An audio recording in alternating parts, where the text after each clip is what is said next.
Good evening, everyone. Welcome to the Rialto. I am Lisa Banky. I am a volunteer here at the Rialto, and I run our Spotlight event series. So happy to have you guys here today. So, as you just saw, massive transformation of this iconic movie theater into a true center for creativity. Music, dance, theater, visual art, creativity, abundance. Yes, education. It's going to really bring our community together. But I have a secret. We are imminently awaiting the approval of a $40 million grant from the state of New Jersey.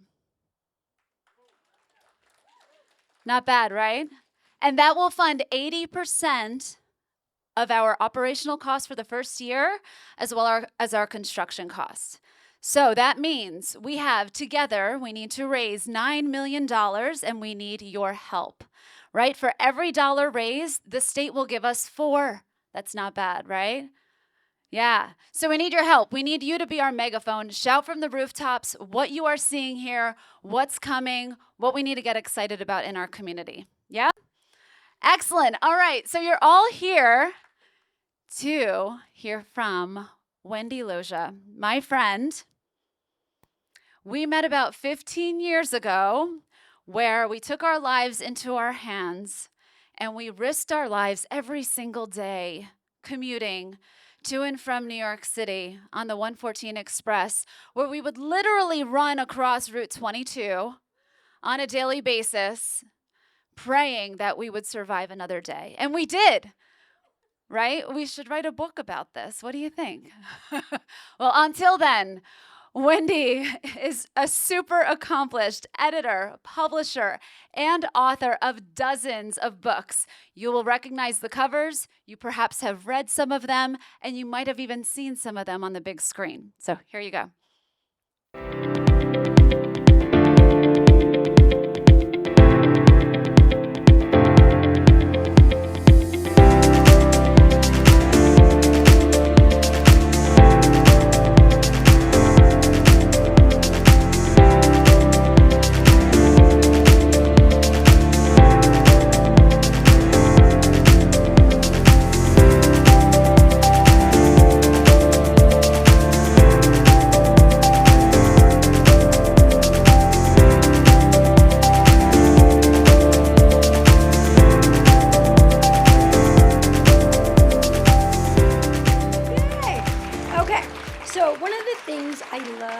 Spotlight series and about the Rialto is that it reminds us that extraordinary lives are sometimes not loud. Sometimes they're right here among us in Westfield, New Jersey.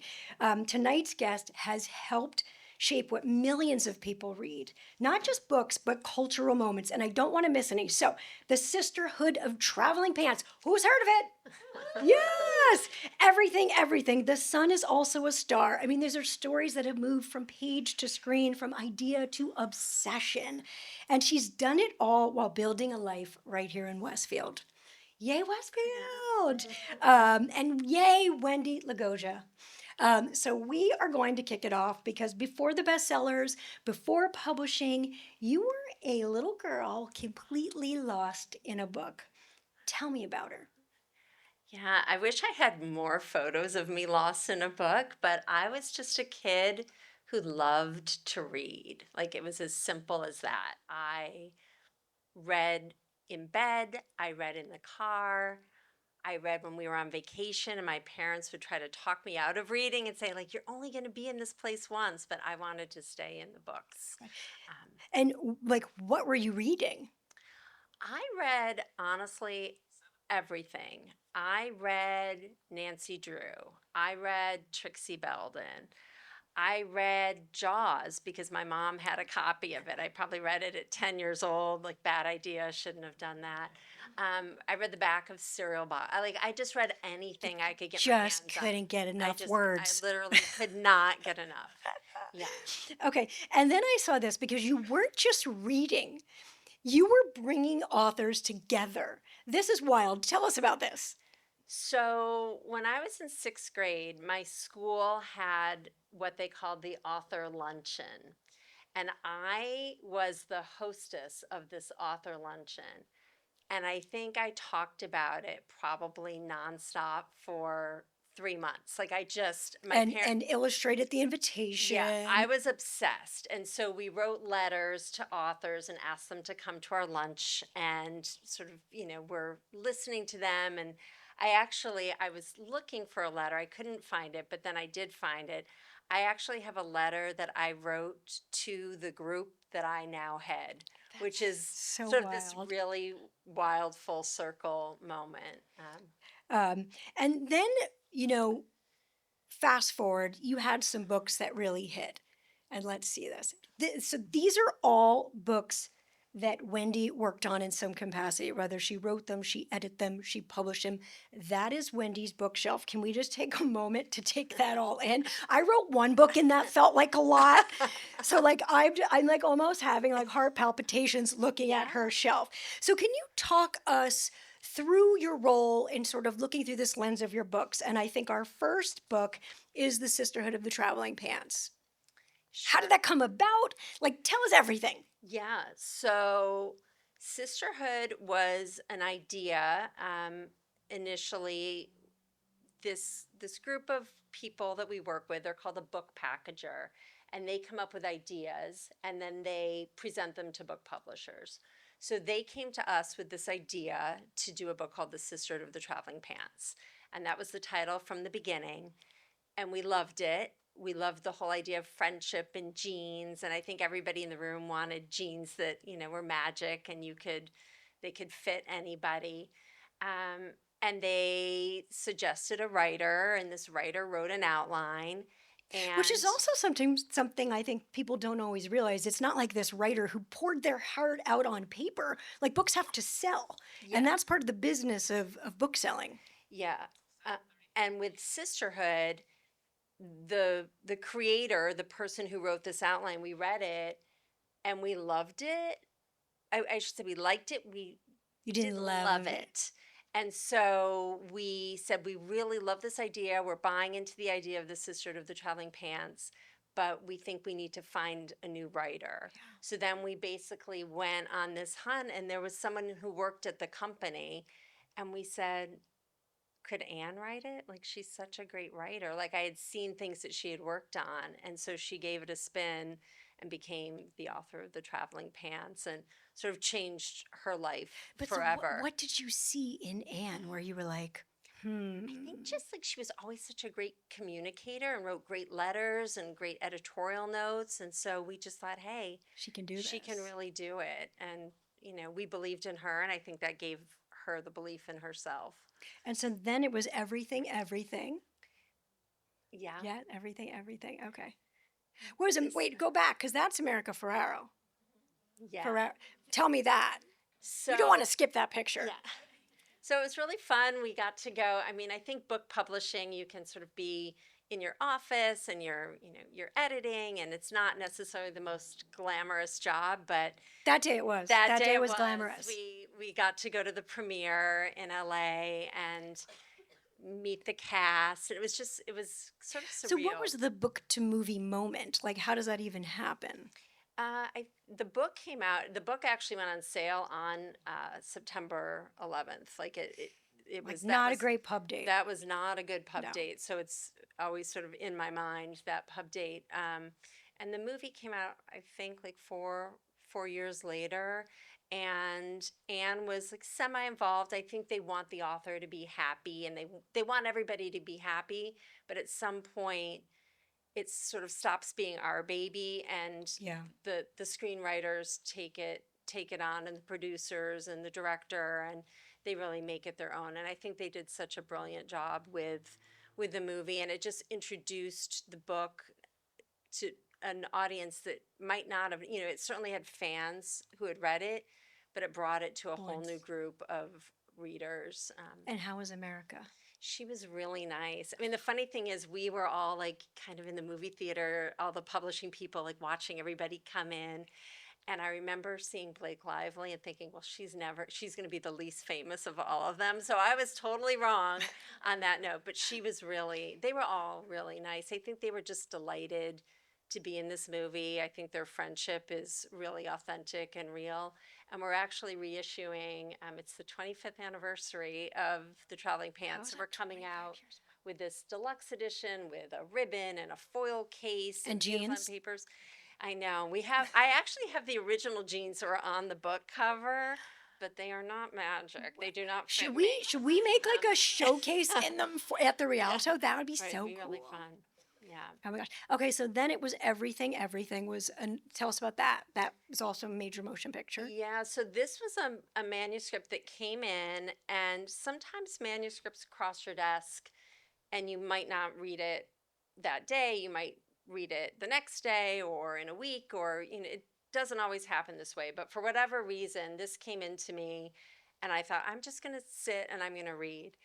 And I literally read the first page, and I loved Nicola's writing so much. And I remember going into my boss's office saying, I sound crazy. I've read one page. I'm going to keep going, but I think this is really something special. And by the end of that afternoon, I probably had read 80, 90 pages. And I called the agent and said, like, we love this. We're going to want to participate. And we were in a 12, it turned out that 12 other editors also felt the same way that I did. Which So- is major. Then you get a bidding war. Yeah, so it went to what we call an auction, and we all sort of put our best foot forward. And It's like buying a house, but it's a book. yeah, and you try to, you put the numbers together in a way that you feel like will hopefully get the project. And then you sort of have like a blind date situation with the author, where the author took calls all day long to sort of see who she gelled with. And there's a strategy. You think, do I want to be the first person that she speaks to? Do I want to be the middle part? Like you're trying to figure out what the best place is. And I don't honestly remember what it was, but I got it. And afterwards, Nikki said to me, she's like, well, you knew I was picking you, right? Like our conversation was so great.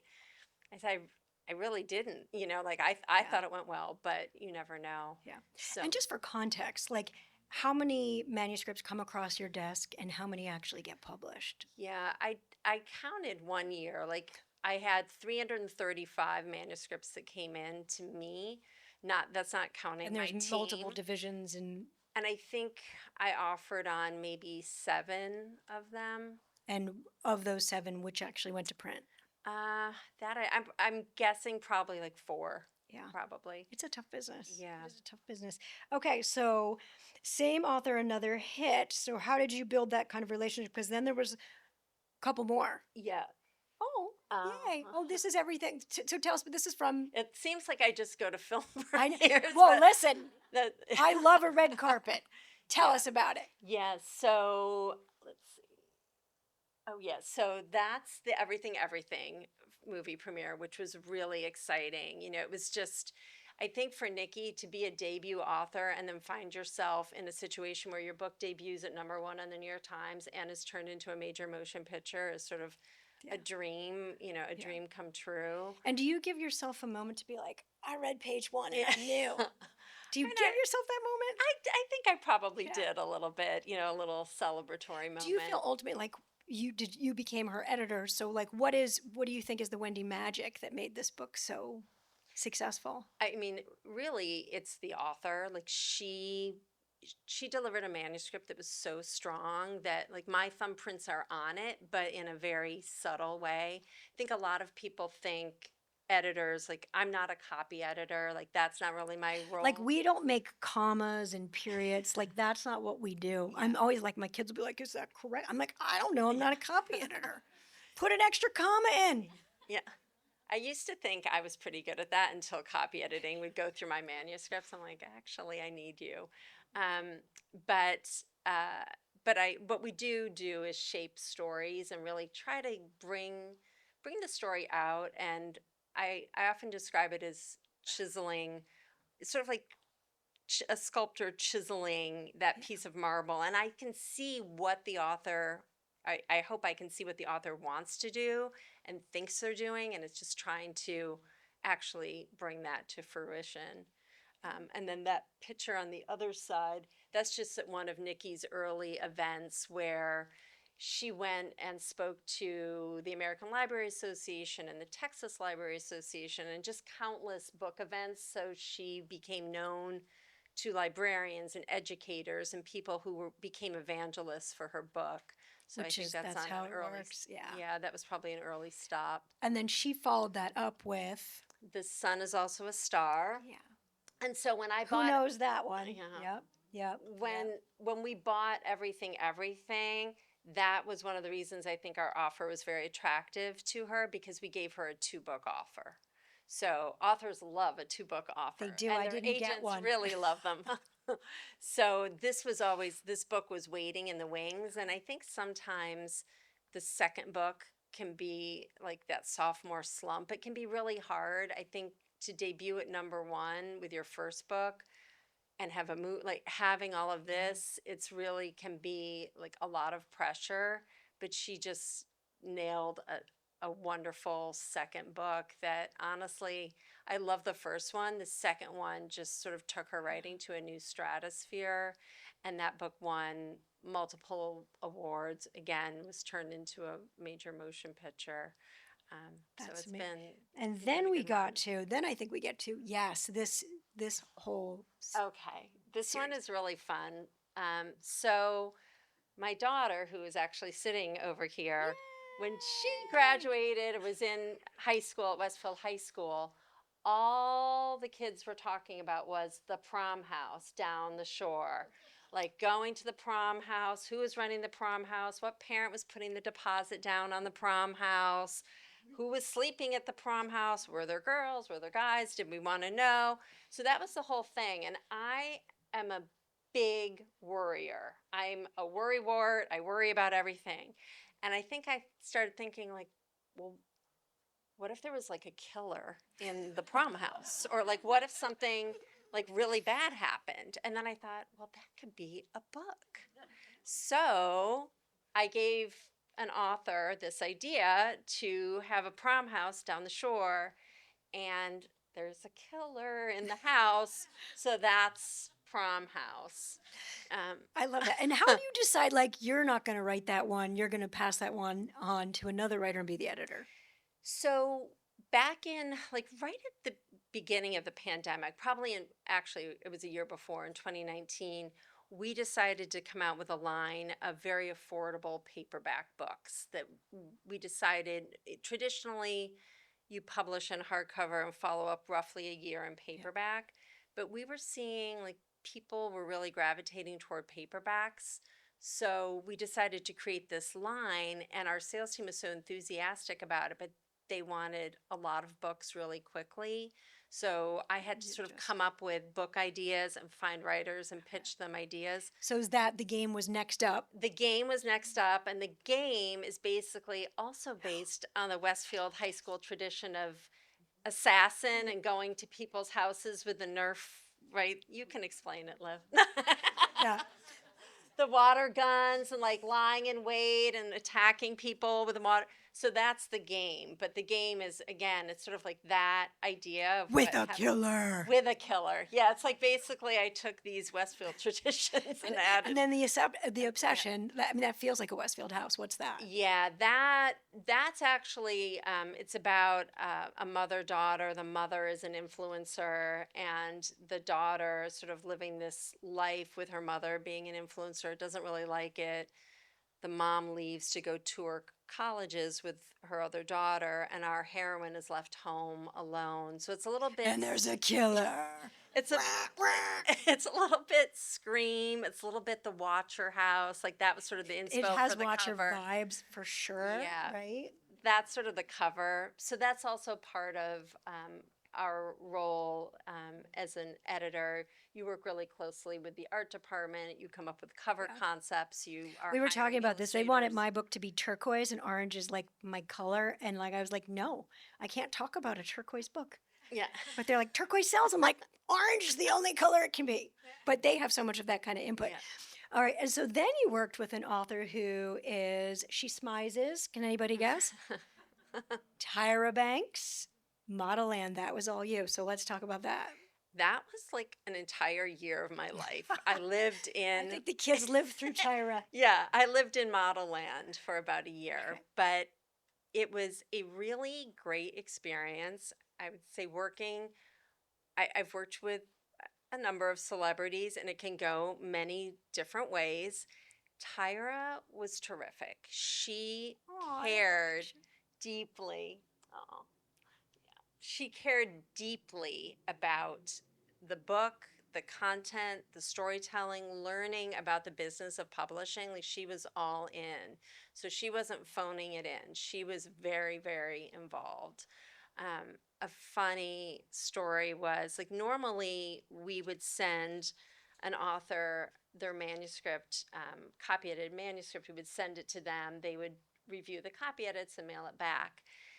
Now we do everything electronically, but when Tyra's copy edits were ready, she wanted to come in the office. So she came in multiple times to sit with me, and we went page, page by Right. page to go over the copy. But she really wanted to learn and wanted to understand. And one day when she was in, she had some glam event to go to. And so she said, well, I'm going to just go change in the bathroom. And no one knew that she was in the office. So she went in, and I didn't really realize this, but she stripped completely naked in the ladies' room. And As so, one yeah, does. so people, I was like waiting for her like out there, and people would like go in, and then they would come out, and they would look like, what is happening? They'd be like, "Do you-" like, yeah, Motherland! yeah. So it was a lot of fun. Gosh. So many of these didn't just stay books. A lot of them went from book to movie. And let's see what our next slide. So, what is that process generally like, though, to go from book to movie? Do the authors love it? You kind of said it's a little bit complicated. I think most of them are just Very. so happy to have that other medium to tell their story. We publish Holly Jackson, Good Girls Guide to Murder. We publish E. Lockhart, We Were Liars. And so having those shows streaming, it just lifts the Like, book sales.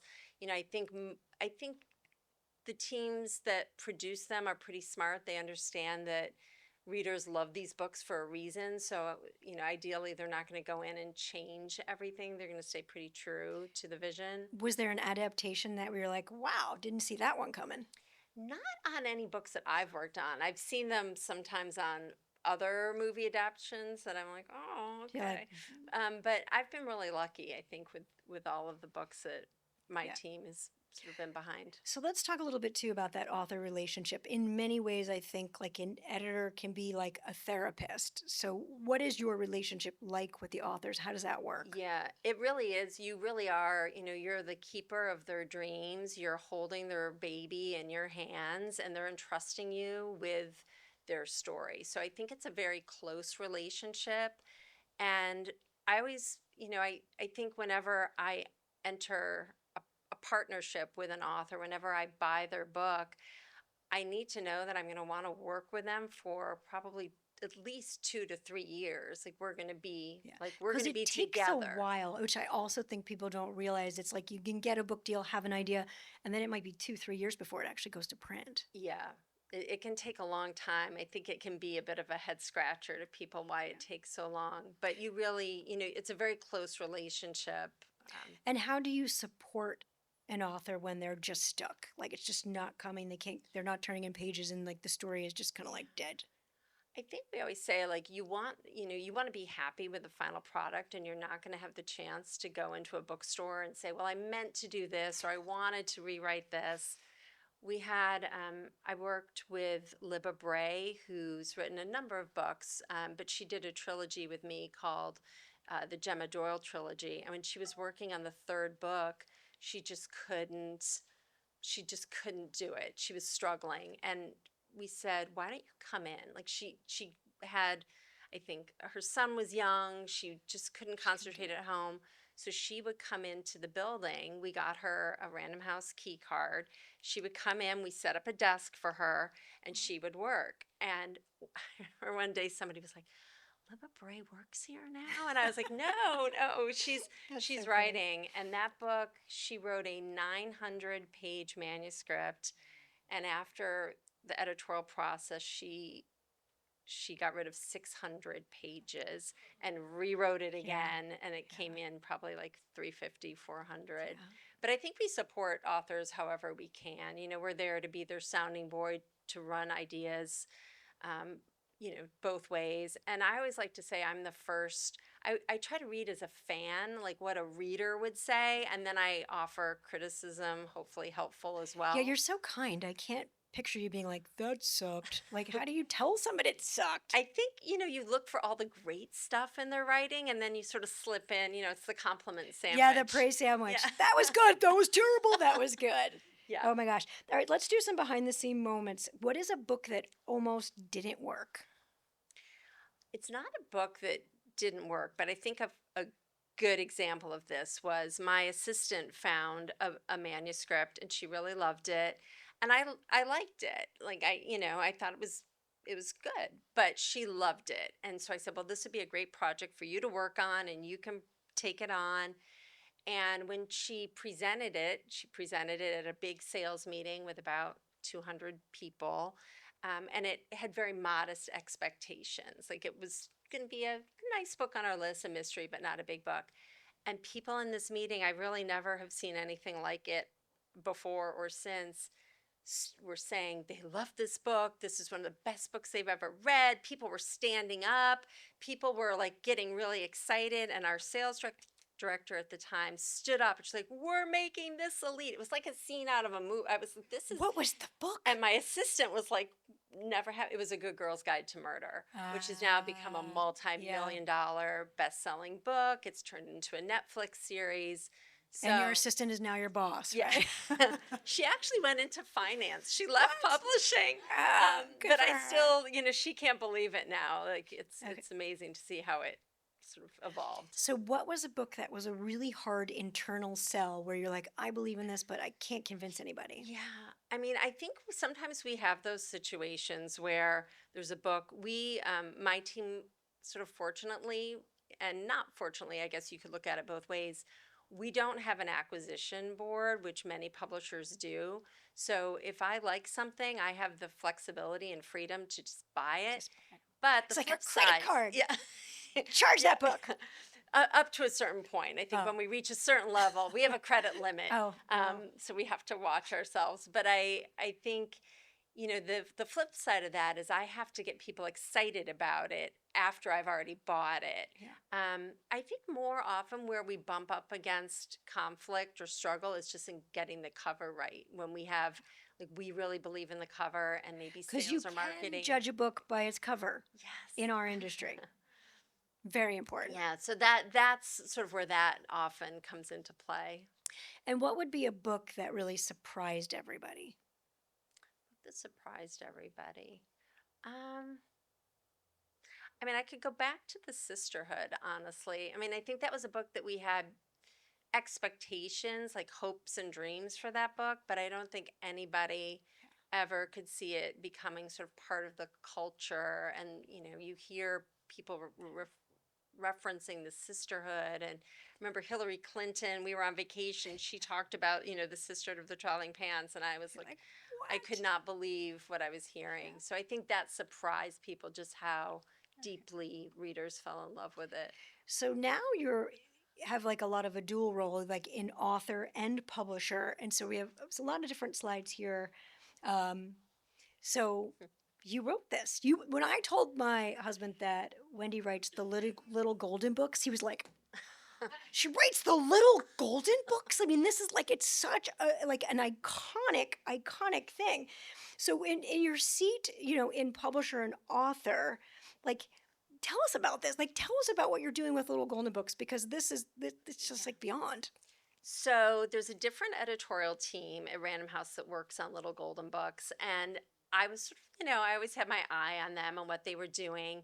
And they were having a lot of success with some older celebrities. So Dolly Parton, Johnny Appleseed, I'm not sure we'd call him a celebrity, but and Betty White. Like, Betty White was flying That off makes so the much shelves. sense. Yeah. So I thought, well, you know, I would love to do a book about Lucille Ball. I grew up in Jamestown, New York, where Lucy is from. I've read everything I can about Lucille Ball. I love her. I love the show. So I thought, I'm going to pitch a little golden book about Lucy. And at the same time, when I pitched the Lucy book, I said, and you might want to do one about Taylor Swift. I'm just saying. So this was maybe 5, 6 years ago, and they greenlit Lucy immediately. Like that, they were like, she's perfect, little golden book material. But Taylor, they were like, no, they did not like Taylor. So I was like, okay. And they really didn't have a lot of younger people in the Little Golden Book line. Again, it was, sort of older celebrities. And I wrote Lucy. And then a few months later, the editor came back to me and said, actually, we've changed our mind. We would like to do the Taylor Swift book, which Was a good idea, it turns out. yeah, it was actually a very fortunate delay for me because the Eras Tour was unfolding. I obviously knew nothing about that when I pitched the book. But the Taylor book has gone on to be the fastest selling Little Golden Book of all time, which was really Do you think pretty Taylor cool. has read it? I know she has. Tell us. I know from a source that her family has purchased many copies of the book. So that made me very happy because honestly, I just want her to love it. I gave it to so many sort of beta readers to make sure I didn't get any of the details wrong. I mean, did you have to like go to like 10 concerts to just and wear a lot of friendship bracelets just to make sure that you were like in it? I have a video actually of me singing a Taylor Swift song with Olivia, but Olivia's like, you can't let anyone see that video because it was a little embarrassing. I understand. I have teenagers. I have it in my back pocket. Oh, maybe afterwards for cocktails we can peek at it. That's awesome. Yeah. I mean, I think like what makes somebody golden book worthy? Like, I mean, look at this. Best-selling books like, Wall Street Journal. You didn't get on the New York Times so easily because they were like a golden book, right? Tell me. Yeah, so it was sort of funny because it hit #1 on the Wall Street Journal. So it was like that book and all these sort of nonfiction and memoir books. So that was kind of funny to see it on there. But the New York Times had always refused to count Little Golden Books on the picture book list. So I mean, I was a little sad about it, and I could see the sales, and I knew it would have. Which, by the way, like just for context, to be a New York Times bestseller, we're talking like how many books were sold? So I think in the first month it sold 177,000 copies. That's a lot of books. Yeah. That is a lot of books. Yeah, the price point of Little Golden Books is $5.99, so it's cheaper than a greeting card. I mean, I bought They're that book for everywhere. baby showers. I think I've given that as like that. It's like the perfect little gift. I think I was a little sad about it that it wasn't on the New York Times when I could see that it was selling. And then about a year and a half after it went on sale, the Random House publicity team was relentless. They kept like going back to the Times saying like, you can see these numbers, like this is the #1 picture book in the country. And eventually they sort of relented. And so I suddenly got all of these text I hope messages. that's framed somewhere. It is. It is. They were very nice and framed it for me. But it hit the Times at #4 like a year and a half later, and then it just went up and up and up. So I love that. it was really nice. So you are shaping stories around the world, but you choose to live here in Westfield. What does this town give you creatively?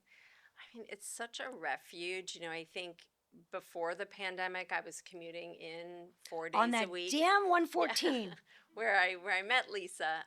But I was commuting in every day, and it was just always so wonderful to come home. I think just have my house, have my yard, have my neighbors, our friends, just like a place to call home. And knowing that my kids were going to Franklin and Roosevelt and the high school and just thriving and having such a wonderful place to grow up. So that was really just sort of a blessing. And then the pandemic came and it sort of upended my workflow, my work life. So now I work remotely. I still go in, but not to the extent that I did.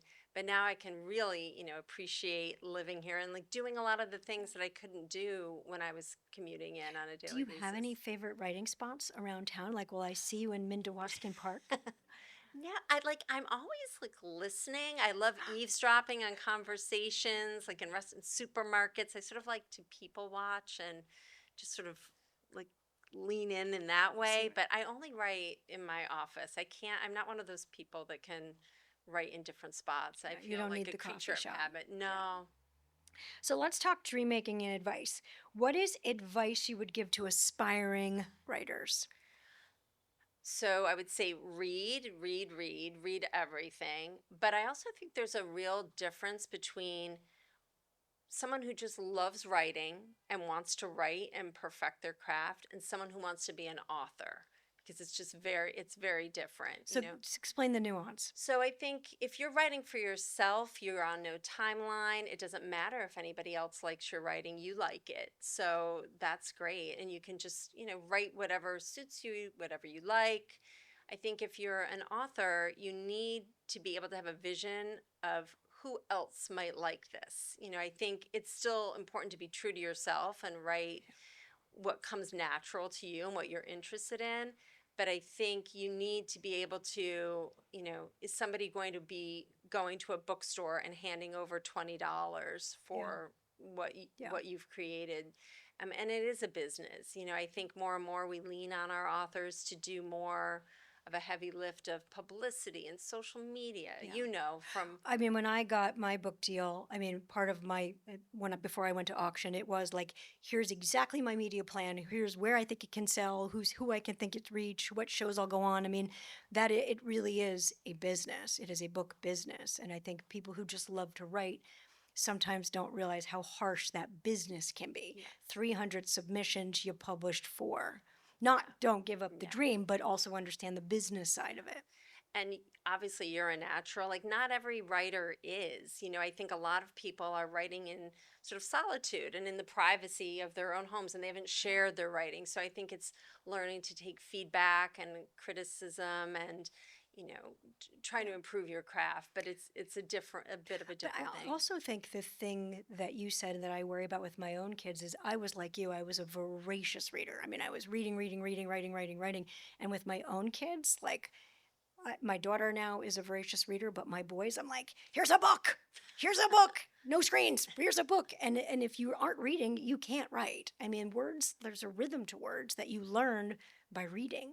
Yeah. And you read some books and you think, oh, that wasn't so great, and some are better, and you just sort of kind of hone Books your are allowed to be craft. bad, Yeah. right? Have those opinions. So, what separates a good one and a bad one, or a good one and a great one for you? Yeah, for me, I always am drawn to books where I think the author just knows what they want. They know the emotion they're trying to pull out of you. They know sort of the end game of where the story is going. I just feel like I'm in like safe, comfortable hands, and I think that that's often evident, like with Nikki's book on the first page. And I will say, I'm not necessarily a writing teacher. Like, I don't think that's my role, but I, I have I can have very mass market taste, very literary taste, but I like to publish the books that I think will matter. We're always trying to create new readers and find new readers, and hopefully there's a book for everyone. Like there's no wrong book to read. What excites you about publishing right now?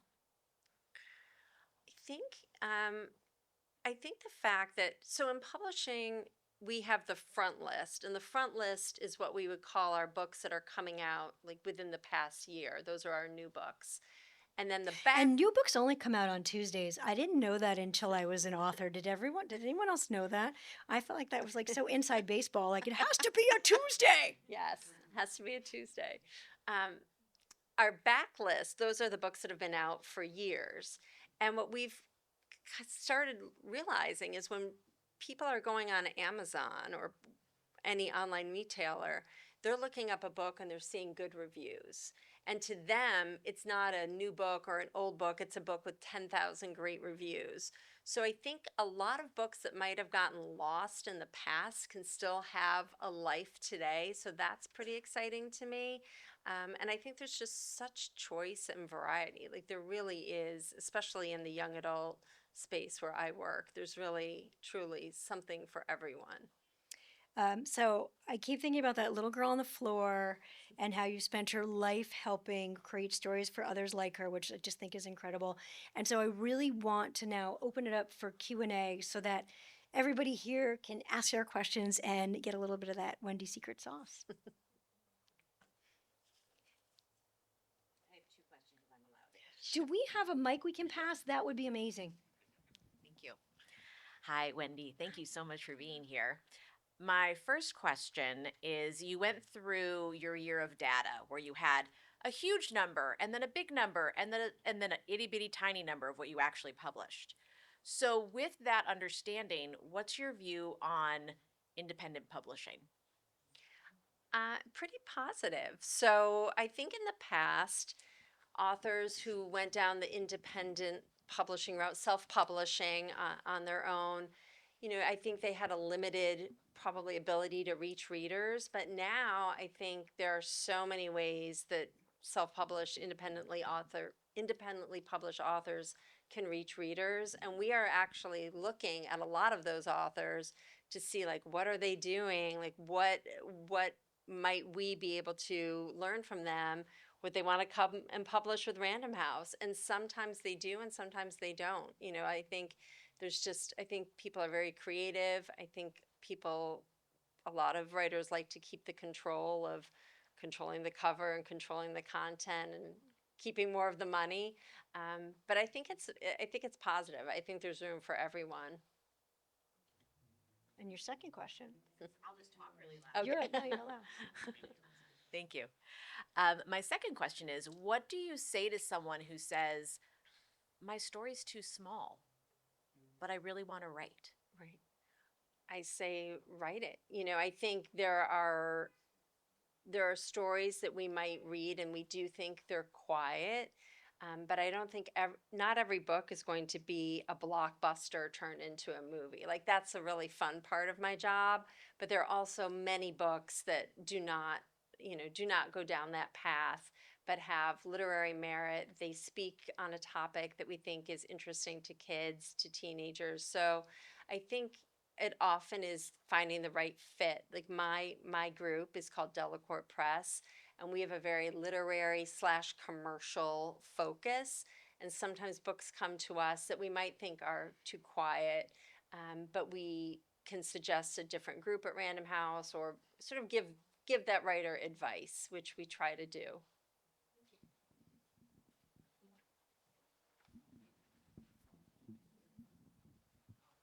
Hi, thank you for this great conversation. What do you think is going to be the impact of AI on the publishing business? That's the question of the day. I think it's going to have a big impact. How it plays out, sort of anybody's guess. I think, we're trying to keep up. We're trying to, um, our authors, most of them are very against AI. And we believe in humans creating covers and humans writing content and humans creating art. But I think the way it changes some of our sales data and marketing and publicity and those things, I think it's coming, and we're just sort of trying to keep up. I went to a panel last year, and they had two speakers, and it was at Random House, and one was someone who was very pro AI, and one was someone who was very against AI. So Random House is trying to give us as many different opinions as possible. But yeah, I don't think any author wants their intellectual property being used to train AI models. So um, it's sort of a new landscape for us. Right. Who had the next question? Just raise those hands and we'll pass that mic. Hi, Wendy. Thanks so much for sharing your story. My question is actually about your journey, to getting to where you are now. Where did you study and what did you study in college? Did you know you were always going to pursue publishing? Did you know you always wanted to be an author? So, can you give us some of that early history? Sure. I was an English major, which is sort of the standard. That's might be what you guess, but honestly, we've had we've had editors that were biology majors, psychology majors, archaeology majors. I think we just look for people who can think critically. But for me, I studied English. I was going to go to law school. I was 3 weeks away from actually going to law school. I took the LSAT. My parents were so happy, and then I just like I felt in my gut that it just wasn't the right thing for me. I'd always loved books. I worked at a bookstore. I just really wanted to do something in publishing, but I didn't know what that was. And so I told my parents that I was not going to go to law school. And my dad was like, "Well, what will you do? How will you make money? Like, what?" And I said, "Money is irrelevant, Dad." And that quote haunted me for many, many years in my family. But I took a course at NYU. It's the Summer Publishing Institute. They still run it. When I did it, it was books and magazines. And now I think they might have changed it. But that basically just introduced me to New York. I was from a small town. I didn't know anybody in New York other than my college roommates who lived on Long Island. So I took that course. I made some contacts. There were no computers. I had to get the New York Times at my local library, and it was always a week after the Times came out. By the time they got their physical copy, I had to write letters, I had to type them, send them off, wait. So it was a long process, but I kind of fell into my first job. I did get a job offer, and I started in kids' books at a group called Grosset and Dunlap, and they published Nancy Drew. My first boss was a wonderful, brilliant editor named Jane O'Connor, and she was also a writer, and she wrote the Fancy Nancy books many years later. So she was a great person to learn from. Like, I remember thinking that I was like this great copywriter, and she would like mark it all up in red pen and hand it back, and it was like really humiliating to me at the time. But I learned like she was totally right. I learned how to write copy, and that was sort of how I sort of got into publishing, but then also started writing, and little opportunities at that job would pop up to work on movie tie-ins. So I did a book with called The Dinosaurs of Jurassic Park. That was the first book I wrote, and it was a tie-in to the Jurassic Park film, and I just loved the chance to do that, and sort of carved out more and more opportunities like that.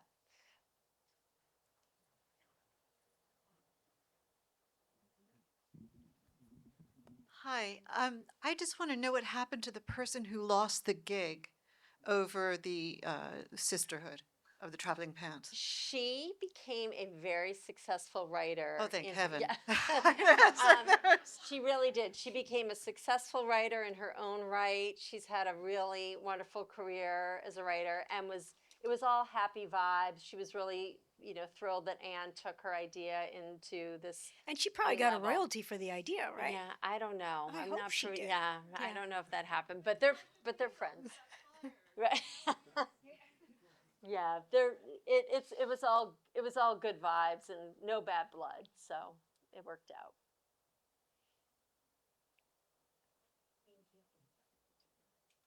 Thanks, Wendy. This has been really, really refreshing just to hear about these stories.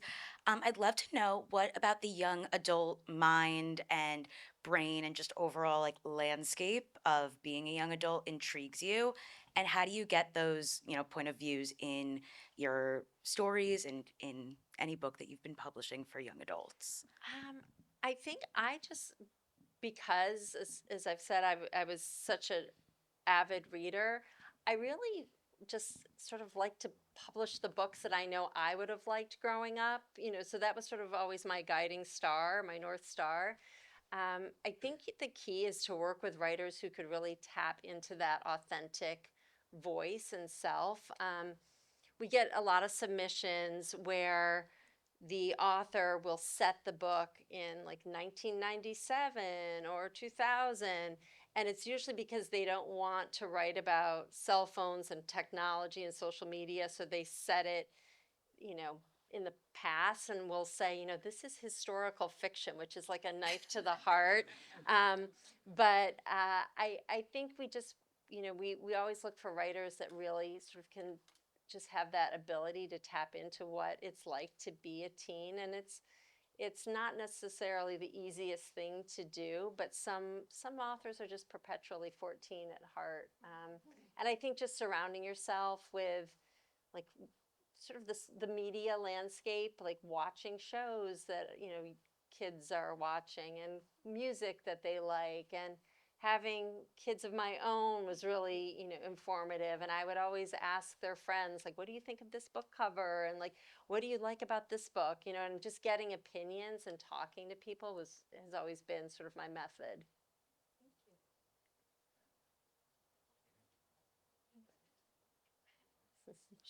You can pass. Do we have? Wait, can I ask Okay. you? Yeah, yeah. Short wind up. Wendy, anytime I go through a museum, it really takes me so long. I only make it through like 3 rooms because I feel like I have to look at every single painting on the wall because I feel guilty for like if I don't look at them. And it's the same thing when I go to bookstores. Like I look at every book because I feel like there's so many books and I feel badly for the authors if I don't look at every book. That's a long way of saying like how many what percentage of authors like actually make a living being an author and don't have to work at Starbucks as a barista? Like how depressing is it to actually try to make a living as an author? I try not to think about it. Like we have, the authors that we work with, I would say most of them probably start out maybe having another job. Like this is sort of their dream gig.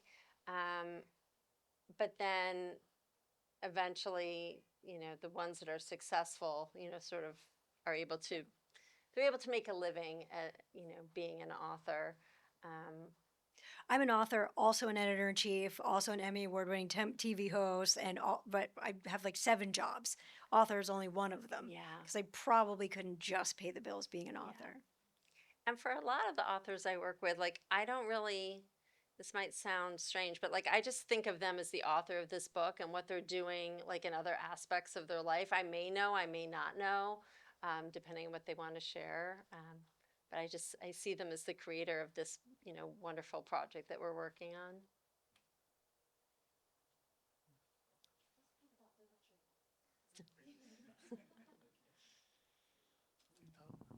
Sorry, it's me again. So, young adult, and then stories about young people. How do you determine, or how can you, when you're reading material, where does a book or a story cross the line from being young adult to being a phenomenal book about a young person? Yeah, so sort of YA as we would define it, sort of the main character would be between 12 and 16, 12 and 17, and the topic would be something that someone in that age group would gravitate toward. I would say in the last few years, we know so many adults are reading our young adult books. So that's become a huge sort of trend in the marketplace where I work with an author named Erin Craig, and I think she skews highest. Her biggest readership is women between the ages of 18 and 35. But she's writing young adult books. Her characters are teenagers. So my philosophy is like I'm publishing for teenagers. If adults want to read our books, that's great. It just means more people are buying and enjoying our books. But for me, the story has to really have relevance to a teen and their interests and their lives. I think we also get a lot of projects pitched to us where the characters are in their early 20s. There was a story that came in, a manuscript that came in that we really liked, and the character was 25 and worked in a vineyard, and I was like, this is just not like relevant for like, could the character be a teenager? No, the author felt very strongly. So then that book wasn't for us. That it didn't suit a YA audience. Do you find yourself like skewing when you're working with an author on their manuscript, keeping the material from veering off into a more adult direction? I mean, how do you, because it's such a sensitive and fine line between. I think there's really no topic that's taboo for YA. Like, I mean, there's like, I've worked on books that really touch on many, many topics, hard topics, difficult topics, but I think it's just the way they're treated and the author handles them is sort of the YA sort of special sauce, as you might say. And I think it's sort of evident when you read the full manuscript when I'm acquiring it if it feels appropriate for a teen or not. But we feel very strongly at Delacorte, like we are publishing for teenagers, and we, we'll have sometimes I'll be on Amazon and I'll see someone will review one of our books and they'll say like, well, I liked it, but it was like way too like suited for teens, or it'll be like it was way too, I couldn't believe that romance. It felt so young, and I'm like, well, that's because you are an Because you're not adult. 12. Yeah, not reading this, and when you're 12, you're learning and growing, and so we kind of laugh at those comments. All right, we can take one or two more. And if anybody is an aspiring author here right now and just wants to give the elevator pitch to see if Wendy wants to buy your book, open mic. You got a book in you? Let's hear it. I saw a hand. Come on. Oh, she's going to pitch her book. No, Lisa.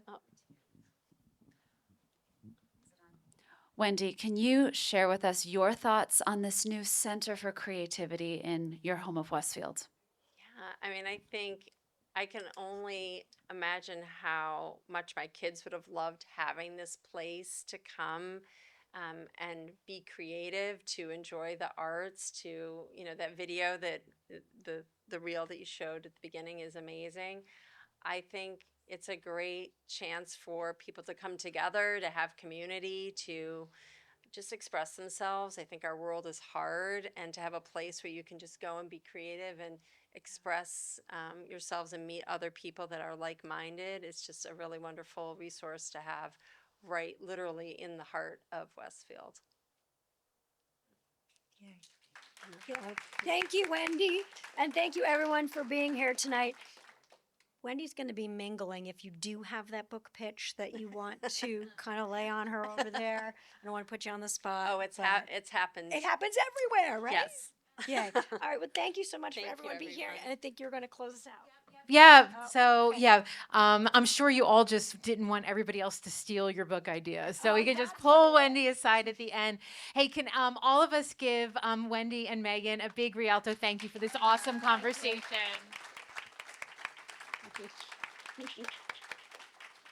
As another lady who used to be a girl who packed a suitcase full of library books for vacation, I really, really appreciated realizing how much fun it is to hear two smart, fun, dynamic women talk about books as well. So thank you so much for that.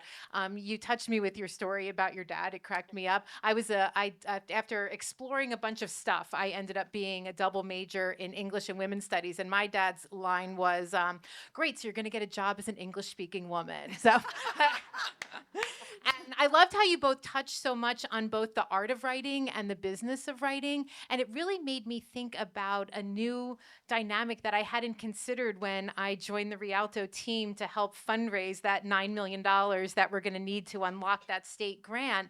And it was that there are going to be people passing through the Center for Creativity who are going to be here just for the art of what they're doing. And there are going to be others who are going to pass through, and that's going to become their life's work. And so thanks for shedding that light on that. That's a great reminder for us all that there's going to be folks who are coming here for all sorts of reasons that are just going to enrich their lives in small ways and transformative ways. And so the transformative work that you all can do for us has been right up here for you for a couple minutes. The first is we do not want to be the best kept secret in Westfield. We need all of the support of the community. So please don't keep this conversation that these amazing women shared with us tonight to yourselves. If you can talk about it with others, share what the vision is here. We know we have a few people who have been to a few spotlights. If you can keep telling your friends about what we're doing here, that'll just spread the word and make it so much easier for us to raise the money to make this vision a reality. There's going to be a lot of ways to support us. And if you follow us on social, you'll see when when we get our grant, and you can sign up for our newsletter. You can keep getting updated on all that we have going on.